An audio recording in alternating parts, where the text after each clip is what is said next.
Hey, what's up, everybody? It is Josh Thomas here with Fanshare Sports with my very first course preview. Looking at the John Deere Classic this week, taking over for DFS Jimmy. He's got a big following. I got big shoes to fill here. I hope I can live up to his reputation here and do a good job for you guys and provide something of value here for you as we get into the John Deere Classic this week. Pretty excited about this event. Obviously, as we get into it here, we'll kind of look at some of the things. This is another birdie fest, but it's not quite the same as what we saw last week at the 3M, with the bombers kind of taking over and guys like Matt Wolf being able to pound it out there, or Colin Morikawa. So it's a little bit more of a placement, shot off the tee, things like that. And we're gonna get to it here. If we look back at last week's 3M Open, just talk real quick about that as I bring up the scorecard here. Again, these young guns finding ways to get her done. It was really fun to watch down the stretch in my home state of Minnesota here. It was a really like I said, a fun event. Like, have we had a finish like that on tour this year? I don't think so. It was something like that. It came down to the wire that a guy makes an eagle coming on 18 to win the tournament, and not only win the tournament, it's Matt Wolf's first tournament. It's for 4 tournaments into his career, and he's already a PGA Tour winner exempt. For a couple of years here, big payday for him, and it couldn't be more excited. And he was a guy that we saw last week. Come in, quite a bit underpriced in my opinion, compared to a Victor Hovland, his teammate who had kind of been the new it guy, the new toy on tour. He got priced up. Obviously had a great tournament himself, a great Sunday round there, but Hovland was much more expensive than Wolf, and really similar skill sets, and a guy like Wolf who's a winner who won 6 times in college this year. That was definitely a value play last week. We look at the winning lineups. I looked at some of my best lineups last week, and something that I do from time to time is I'll just lock a player in for 20 lineups, or even 150 some weeks. A couple weeks ago I did that with Hideki. Last week what I ended up doing was I wanted to get some leverage on the field in some tournaments on Brooks. So in like the 20 maxes, like the $3 20 max, I think that's the birdie. One of my favorite tournaments. The payout structure was great last week. I ended up playing 100% Brooks. And what that ended up doing is it kind of forced me into that salary range in that 7K. So I ended up with a lot of Colin Morikawa. I ended up with a little bit of Matt Wolf. All those guys I got more exposure to than I did in the rest of my lineups, because I had forced myself into the salary there, and that's. Some weeks it just ends up working out like that. But again, a little bit of GP strategy. We'll get into that a little bit more when we talk about some of the pricing here. But enough about the 3M. That's last week. Again, I'm excited that we put on a good show for everybody here in Minnesota. It seemed like it went pretty well. But now we head down south a little bit to the Quad Cities area and TPC Deere Run. And the John Deere Classic. This is an event that's been around a long time. They've been playing it since the 1970s, and this is an event that typically has been in this spot right before the British Open. And we don't see as strong of a field all the time, but it seems like we always have a pretty good tournament. For a while there, we could have called this the Steve Stricker Classic. I think he won 3 out of 4 years there in a row. Zach Johnson was runner-up a couple times before he won here. So maybe that's sort of the mold of guys that we're looking for here, but let's take a look. Again, this is a par 71, similar to last week. A little bit shorter. We're at 72.68. But it's while it is a little bit shorter, what we do see here down in the Quad Cities at TPC Deere Run is you're going to see a lot of elevation changes. So you're going to see guys hitting not only down into some of these par 3s, but up into some of these par 3s as well. Like I know 16 is a 158-yard par 3 with water on the left. If you remember last year, I can't remember who it was, if it was Ryan Moore or somebody that was close to contention, hit one so far left that they ended up losing it. And I think they ended up Either it might have been somebody on cut day that ended up missing the cut because of that. But you have some of these these bigger elevation changes. Not only that, we'll get some dog legs, and we'll get into that here. But we one short par three, we consider a short par three anything under like 175 yards ish, and three longer ones. We actually do have some long par threes, like number 7 is a 226 and 12 is 215. Those are actually pretty heavily bunkered as well, so you're going to need a good long iron into these par threes. Again, this is not a week that we're going to see a ton of par three scoring, as we'll see here in a second, but this is something that we need to get out of these par threes with pars, really. Again, par 4 scoring is going to be huge. We need to make sure that we're seeing some of these par 70 players, these par 71 players, these guys that maybe fly a little bit under the radar but end up showing well here. Those guys like a Sebastian Munoz, Ryan Moore, guys like that really kind of eat up these par 4s are going to be huge. And then this is one of the highest eagle rates on tour, so these par 5s are all gettable. Even the shorter hitters are going to be able to get there on most of these par 5s. I'll move my head here so you can see we got 17 is 569, 10 is 596. 591 for number 2, and that's it. That's we only got three par 5s this week, so you're gonna want to get those when you can. DA Weibring were designed, not a real famous designer by any means, but a guy from the area that played on tour for a while. Course record here, Paul Goidos had his collar buttoned up all the way to the top and shot 59. We're going to see greens that are bent grass, fairways that are bent grass. I couldn't find the rough. I'm imagining it's Kentucky bluegrass, which is kind of what we have in this area. If we look at the average cut line the last couple years, I looked back 10 years, our average cut line is going to be about minus 3.4. It's pretty standard, 2, 3, 4 every year. But check out that average winning score for the last 10 years, 21.6. Michael Kim, winner here last year by a long shot. Really ran away with it on Sunday with Joel Damon chasing and Bronson Burgoon in that same group. But yeah, really had a great week, and then has since, I think he's on week 17 of missed cuts in a row here. Really has struggled.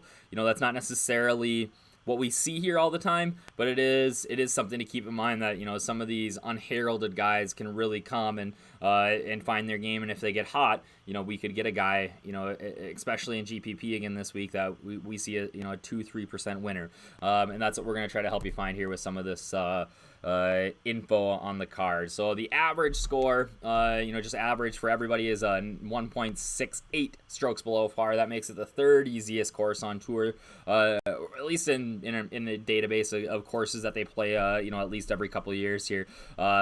32% lower than the average score on tour. We have a 0.55% eagle rate, makes it, we're seeing, basically that says that we're seeing a 37% more eagles here than an average tour stop. So, some of these guys that can make eagles, I think Sung J M is leading the tour in eagles this year. Finished up his round at the 3M last week with an eagle. Those are going to be huge. I think especially,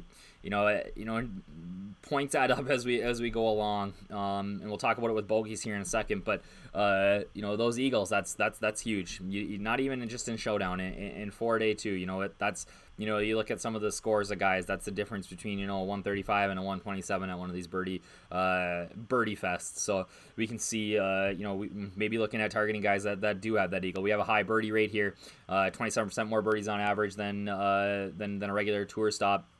Again, lots of pars and very, very few bogeys. There are 38% less bogeys here than an average tour stop, and 16% less double bogeys or worse. You just don't see a lot of big numbers at this course. It's a scorer's paradise. These guys are gonna crush. And why is that? We look at again in this next one here. We look at the fairway strokes per round, 14.5. That ranks second. We're gonna hit more shots out of the fairway than pretty much any course on tour, and less shots out of the rough than any course on tour. We see very, very wide fairways here, 40 spots in a lot of places. There's a couple of holes that it tightens up in spots. There's a hole with a tree in the middle that ends up, making it being an issue. But it's not going to be, really anything that where you're going to be in the rough a ton. And if you are, it's not that much trouble. Now, that might make you think that this is a bomber's course, but with the way that this course is routed with dog legs and trees and sand traps in areas that you're going to run off into or come into play if you hit it too far, it really isn't. Guys are going to hit a lot of 3-woods off tees. Guys are going to hit irons. There are some holes that you can hit driver and put yourself in an advantage where you're going to have a short wedge into some of these greens, but the shorter guys aren't going to be that far behind, So again, you look at it and you say, oh, man, that's a lot of fairway strokes, but really it's not something that you're going to be able to pull driver and bomb it here. And you look at some of the winners, the Steve Strickers, Jordan Spieth, Bryson DeChambeau, Zach Johnson, Ryan Moore's had a lot of success here over the years. Johnson Wagner, these are not long hitters. So putting yourself in position, I think, is going to be more important than that length. Yes, there are some holes that length's going to come into play and give you a little bit of a benefit, but it's not going to be something that I'm really focusing on. Whereas last week, driving distance I put into my player model. Putts per round, pretty standard. 27 on average. That's on the lower end. It's not super high. We look at some of these approach strokes. Some people call them buckets, ranges. We see 4% less strokes from that 200 and out range here on average compared to an average event on tour. But we do see a few a little bit higher in the 175, and then where we really see more is in that 125 to 150 range. That's going to be that key area this week. So if you're using a site that's looking at some of these approach ranges, that might be something that you want to take a look at. Again, that 125 to 150, we're talking a wedge. Most of these guys are hitting wedges into these greens from those distances. Really, so it's going to be the guys. If we look here, it's going to be the guys that can keep it in the fairway. They don't have to be super long, but then they're dialed in with those wedges, right? They're going to be able to stick it tight and get it in close. Take a little bit closer look at some of these holes here. We got it broken down. If you look towards the top, we've got distance versus average, the par, what the average score to par is on that hole. Whether there's, what an eagle percentage is, par 5 eagle versus the average, birdie average, par average. Obviously this is a lower number, but that's just because as we go through here, we'll look. This is hole number 2 is a 561 par 5. Yeah, there's only 36% of the players are making par on this hole. They're not making big numbers here. So as we go through here, first hole, a shorter par 4, doesn't place super far under par. We do see a decent amount of birdies here. Most guys are going to start on 1 and really try to hopefully get there. If they're starting there, they're going to get it off on the right foot, and a bogey is not good here. 2, you're looking at birdie at minimum. Only a 4% eagle rate, but there's going to be guys that are going to get there. And 2, it's just how close you are to the pin. 3, not an easy par 3 by any means.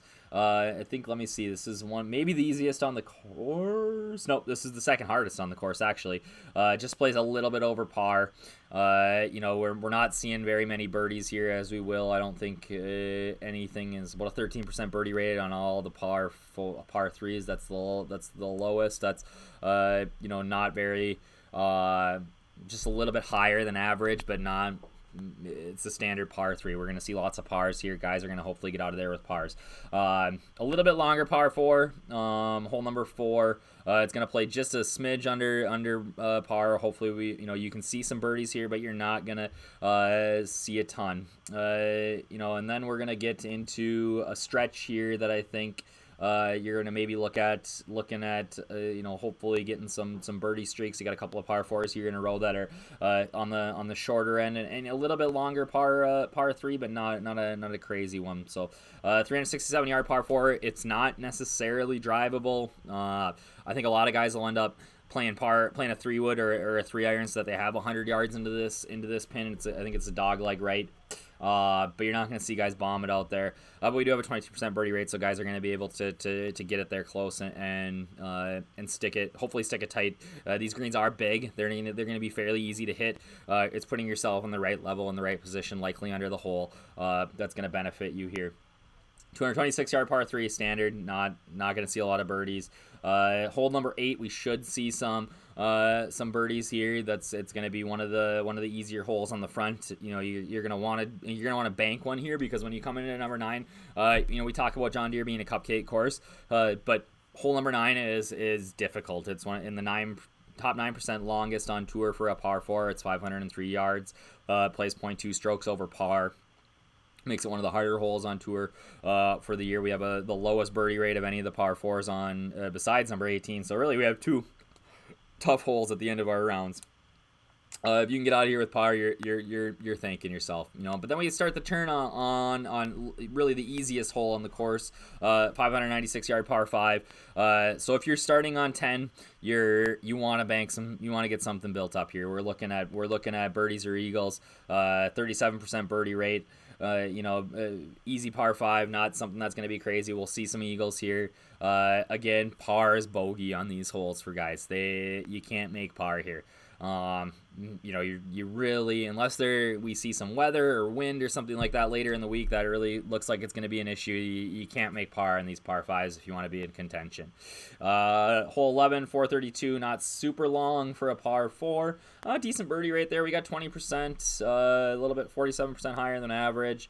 Par 3, 215. Then we get into a stretch here again where we're going to be looking for streaks. Again, we talked about how the eagles are important. I really think birdie streaks are going to be important this week too. Those 3 in a rows make a big difference in your score come Sunday. So that's something that you're going to want to, if you're watching your guys on Shot Tracker, you're going to be want to seeing some birdies on, like a 13, 14, 15. That's a decent stretch that you can do it on. But again, this course is set up, we look, 13, 14, 25% higher, 35% higher, than only 12% higher than a birdie rate. So you're actually 44% lower than the average. 14 really one of the easiest holes on tour. That's another hole where a par is a bogey. Then we have a short par 3. That's that downhiller. We got the water on the left and a lot of brush and stuff. So you really gotta be dialed in with your irons there. And then 17, a par 5 that we're gonna see this tournament might swing on Sunday. A 48% birdie rate, 39% higher than the field average. We want to see some birdies, and we might see an eagle there come Sunday where a guy puts himself in position, and then all of a sudden now he's sitting on 18, which is one of the harder holes on the course as well. It's going to play 0.251 over par. I think that got us at that is the hardest hole on the course. So while I said 9 was tough, 18's no treat either. And with 9 and 18 both being tough, your cut sweat on Friday afternoon isn't going to be very fun. You're really nobody's safe. You can see some big numbers here. Let's see, we got 6% of the field a double bogey or worse on 18. That doesn't put a lot of confidence in me with guys coming into 18 if they're maybe sitting right on the cut line, especially if they're a little wild with their driver. You can get into trouble here on 18. So again, this is a fun course. We're going to see lots of birdies, but what I like about it is that there is some trouble out there, and you can see guys collapse on Friday. We're not going to see likely a triple bogey move the cut line and get 16 guys into play on Saturday, but it's something to keep an eye on. Take a look at the field here. 0 of the world's top 50 are in this event. Kyle Stanley is the highest ranked player in the field, if you can imagine that. That is crazy to me. And not clearly not the highest prices. We'll see here in a second. Young guns are going to lead the way. You got your Colin Morikawa, Victor Hovland, Matthew Wolff, top of the pricing, top of the odds, which is, a little bit of recency bias baked into there, but crazy to think that these guys are now the 10.6K or 11K on DraftKings, which is insane. No Street Stricker this year. He's chasing that senior tour money. He is playing in the senior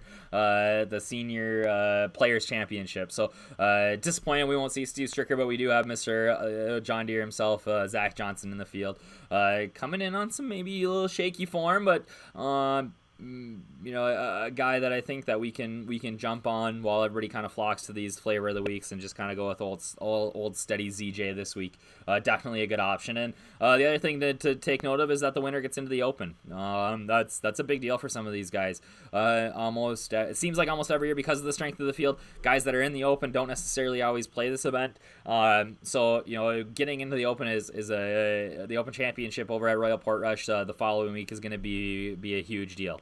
Even for like, could we see a back-to-back like Matt Wolff here? He didn't get in last week. The 3M Open is not part of the Open Championship qualifying series, which is hopefully something that changes in the future to attract a little bit better field. But the winner getting into the Open is, again, a big deal. John Deere charters a flight. They send guys over. It's I'm not sure how many guys are heading over this year with the strength of the field and none of the world's top 50, but you can hop on that private jet with ZJ and head your way. If we look at some of the odds here, like I said, we got Victor Hovland, Colin Morikawa, Matt Wolff, the top 3 prices on the board, followed by Lucas Glover, who had a so-so week and just kind of went nuts on Sunday, and now sees a big odds drop. Brian Harman's a guy that I'm definitely going to be on this week, 25-1. Actually seems like value in this field. He's starting to come around. Played fantastic last week, and again, a course that he doesn't need to bomb it at is really going to benefit him here. CH3, again, just been steady Eddie. Joaquin Neiman really has popped the last couple weeks after a real tough start to his year. Kevin Streelman, another guy who's Mr. John Deere, always does pretty well here. And then, like I said earlier, Sung J.M., that 25-1 price that you see there, that was 33-1 when it opened, so he's seen some huge drift already in his odds. We look down the way here. Wyndham Clark on the back of a good week. Bud Colley has done well here. Jason Kokrak, 50-1. That's a number that I jumped on right away this morning, and I already have my money back because he withdrew. So he won't be playing. It's a no bet. Marty Laird, a guy that I targeted in Showdown on round 3 last week, didn't do anything. And then came out on Friday, and I think he shot 6 under, or on Sunday, and I think he shot 6 under. That's maybe a lesson to be learned. Something that I need to make sure that I pay a little bit more attention to, because it tends to happen like that all the time. Is that if you see something in the stats that you like for Showdown, go back to that guy if they don't show up on a Saturday or something, because oftentimes it's still there. So you can find yourself getting a guy maybe at lower ownership, especially after maybe he busted at higher ownership the day before. Because if I see it, guess what? So is everybody else. Martin Laird, I think, is a decent option. Scott Brown has really tore this course up over the years. A guy that I like a lot here. Dylan Fratelli, again, man, if he could putt, he'd be right up there every week, but the guy just can't putt. And 66-1 is a ton of value on Joel Damon. His statistics aren't great. Of recent form's been a little iffy. He's been struggling with the putter, but man, guy was second here last year in this field. 66-1. Anybody want to know what the winner is though? Michael Kim, 400-1. How the mighty have fallen. Something cool that we can do at Fanshare Sports, if you're an FS Pro member, is in our research station, you can look at the course history. And that tells you kind of what you can do is you can look at, all right, I want to look at the last 3 times guys have played here, and it'll pull up average DK points, how many birdies they made, how many bogeys they made. Like a Sam Ryder last year, 124 DK points. That's crazy. Super high number. 75.52 more than the field average. He had 23 birdies, 2 bogeys, and 1 eagle. And I know that is because he only played it last year for the first time. But you look at a guy, similar like a Morgan Hoffman, who's played here 3 years in a row, and really has had some success. Daniel Berger, Tyler Duncan, Bud Colley, another guy who's played here a couple times and seems to, on average, do pretty well. So what we're going to do is I'm going to show you actually how to find this on Fanshare. If you're a pro member, if you're not a pro member, what are you waiting for? We have the best ownership projections in the game. And not only that, we're expanding into the content side and doing things like this that I think are really, really cool. So I'm going to show you quick how to do this here. My head's going to go away for a little bit so you don't get to see my Raiden eyes anymore. Let me see if I can bring this up. All right, I should still be. Am I still up here? Yep. Okay. So if I go into Fanshare Pro, it's gonna make me log in again. Got it. Go to Fanshare Pro. It's gonna bring you to this screen. If we go down to, obviously we can see, things like the trending topics, research. I'm gonna have to refresh this page. We're getting some storms tonight here in Minnesota, so it's a little sketchy with the internet right now. But as this loads. Again, this is, like I said, this is really cool, something that we can do, that you can do at Fanshare that maybe guys didn't realize. So yeah, like I said, you go down, you're gonna have the field loaded here in a second, the research station.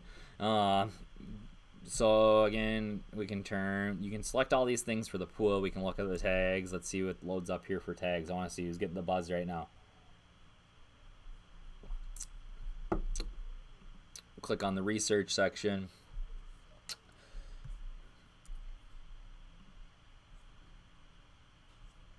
As that loads. Oh, Joaquin Neiman getting all the buzz right now. All right, now we see it looks like it's working a little bit better here. Sorry about that. Okay, so you can change the number of events. You can change event type. You can change courses, all this stuff. And if we just look like, for the field, average DK points over their last 3 events, or this is actually everybody that we have in the database. If we click to current field and apply the filter, we can look at, who is averaging the most DK points in the field. We got Joaquin Neiman, Wyndham Clark, Colin Morikawa over their last 3 events. We can obviously change this and go to, 10. I want to see their last 10 tournaments. Morikawa still pops. Wolf, Streels, Kokrak, Hovland, Vaughn Taylor, Cam Tringale, Peter Manali, Malnati, all guys that have been playing pretty well recently. But what I want to see is who's been playing good here over the last, let's say, 5 years. And then we just got to select the course. So type in TPC Deere Run, and that is in. And now I just apply the filter. We scroll down here. It's going to load. All right, so now we can see kind of who is playing well here over the years. So again, we have, average DK points. We have points gained over the field, average amount of birdies, bogeys, eagles, what their cut streak's at, what their DK ownership is, what we projected them at for ownership, and then this red number is how many times they've played it. So you look at Sam Ryder, he had 124 points last year because he's only played it once. But we look at a Bronson Burgoon, who's played here twice, he's made the cut twice. Projected ownership was a little higher, he came in low. And really is, tended to crush this event. He's averaging 104.75 points here. Morgan Hoffman twice, done well. Tyler Duncan once. Bud Colley, but like I said, Zach Johnson, we've got him in the last 5 years. He's played here 4 times, and really 98 points is pretty impressive. Michael Kim on the back of that win is gonna get a little bit higher, but again made the cut every time. A Chad Campbell, guy who just missed the cut last week, I believe. Let's click on him here. Another thing you can do is you can click on these guys. You can see all this information. Current form, poor. Course history, great though. He 3M Open, 29 DK points, not great. Obviously hasn't been playing well, but again, a guy that maybe is a course fit here that gets something going.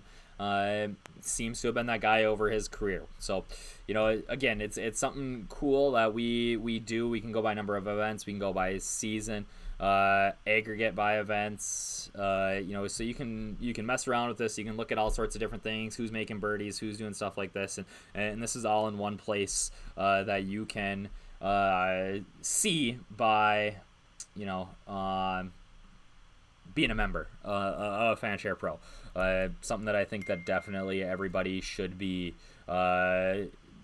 getting on, because it's one of the best values I think in sports, and especially we've got golf and now we got NFL coming up here in a little bit. So I've talked way too long about the John Deere Classic in this awful field, but I'm excited. Hopefully this was of some value to you. Again, I think in closing, what we really want to look for this week are guys. I don't care about driving distance. I don't really care about driving accuracy either. I don't know that you necessarily need to gain strokes off the tee here, but I want guys that are going to be able to hit irons into these greens and keep it tight.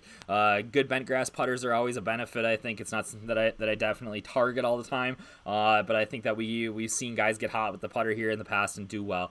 So I want to see guys with good approaches, good par 5 scores, guys that are making lots of birdies, and kind of using that to build my player pool. And then I'm going to take some shots on guys this week, because I don't think that you need to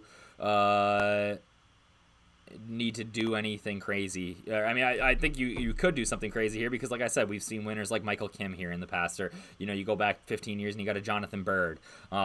So again, follow us on Fanshare at Fanshare Sports, fansharesports.com. You can follow me at DFS Up North. You can find me there on Twitter. DK Golf Bargains, Lee Aldrich, my boy from England, he has been crushing it with his under the radar picks. He's bringing in some showdown content. Had an article up for round 3 last week. You got to get up early to take a look because he's over in England. And getting that out before the round starts. He's also put out some European content that's just been fire lately. The guy's been crushing these European contests, and I think that's going to be huge coming up next week. He's going to be boots on the ground. We got, he's over there.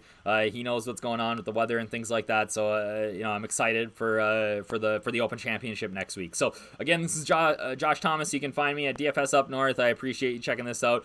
Good luck this week at the John Deere Classic.